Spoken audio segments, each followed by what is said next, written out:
कभी शरीर में साबुन, तेल, सांसारिक वस्तुएं इनका प्रयोग मत करो।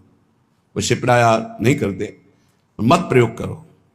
कह रहे कि अमृज वपु, ये साबुन लगा लगा करके इसके चमड़ी को चिकनी करके क्या तुम्हें संसार को दिखाना है? किसके? साबुन घोर रजोगुणी वस्तु है, शरीर में नहीं कभी लगाना। अगर कभी जटा आदि की बात आती है धोने की, तो सात्विक वस्तुएं आती है, रीठा आदि ऐसी घोर के डाल लो, जल डाल लो, उचित साफ हो जाती है।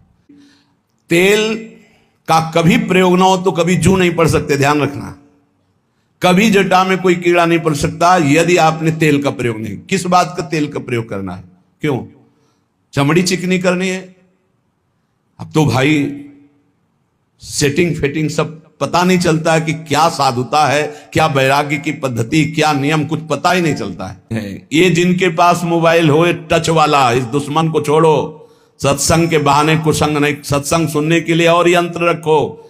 अभी हमको किसी ने दिखाया था कि 700 घंटे सत्संग सुन सकते हो इतनी बड़ी चिप में, वो लगाओ, वो सत्संग सुनो। मत रखो ये टच वाला मोबाइल। ये पैसा इकट्ठा करने के लिए, पेट भरने के लिए, आराम व्यवस्था के लिए नहीं। मरना है यार, क्या आराम? मरना है, क्या सजाओगे इस शरीर को? चिता में रख करके इसे लकड़ी की तरह जला दिया जाएगा। बिल्कुल बिल्कुल सावधान। ये सत्संग केवल भगवत प्राप्ति के लिए, केवल भगवत प्राप्ति। अभी जो समय भजन का है, भजन करके भगवत प्राप्ति कर लो, आगे समय आने वाला है नहीं। ये खेल कूद में मत समय नष्ट करो। ये जीवन केवल ड्रामा है, केवल नाटक है। ये कुछ दिन के लिए मिला है, कुछ दिन के लिए।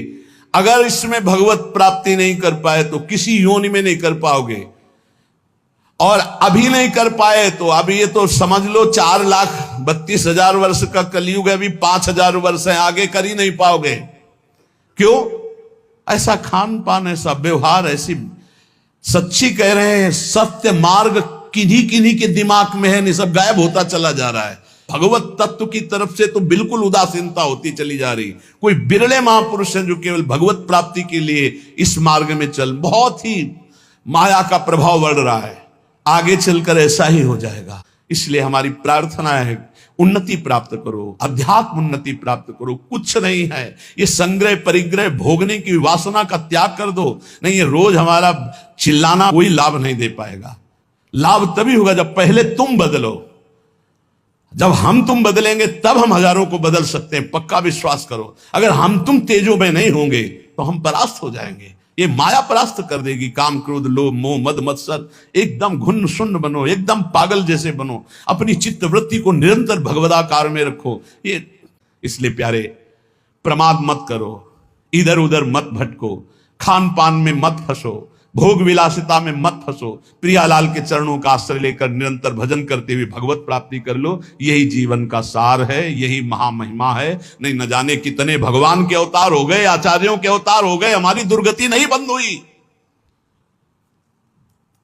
हमारी दुर्गति नहीं बंद हुई। आज भी कितने भगवत प्राप्त महात्मा है, हमारी दुर्गति नहीं बंद हुई। तो हमको भजन करना पड़ेगा, हमको अपने आचरण सुधारने पड़ेंगे, हमको भगवत चिंतन के द्वारा अपना दुख मिटाना पड़ेगा। किसी के आशीर्वाद से लौकिक भोग मिल सकते हैं, भगवान नहीं। ध्यान रखना, भगवान के लिए स्वयं भजन करना पड़ेगा।